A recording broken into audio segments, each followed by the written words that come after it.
नमस्कार मित्रांनो, आपण जे बघत आहात ते काँग्रेस ग्रास आहे. म्हणजे ज्याला आपण गाजरी गवत म्हणतो, असं हे काँग्रेस गवत. याला परचेम असं सुद्धा म्हणतात. आणि हे जेव्हा 1955मध्ये अमेरिकेकडून भारताने गहू मागितले होते, त्या दरम्यान गव्हाच्या मध्ये हे सीड्स भारतात आले. हे गाजर गवत, काँग्रेस गवत भारतीय जरी नसलं, पण ते खरंच वाईट आहे का, की त्याचा काही उपयोग आहे का, असा प्रश्न आपल्याला पडत नाही का?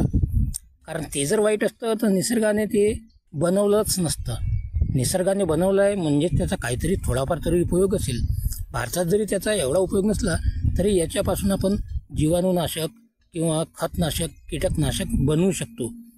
आणि हे जे फुलं न आलेले काँग्रेस गवत आहेत, म्हणजे ज्यामध्ये हे पांढरे सीड्स आलेले नाही, असं छोटं गवत उगवलं असेल तर अशा गवतापासून आपण चांगल्या पद्धतीचं कंपोस्टसुद्धा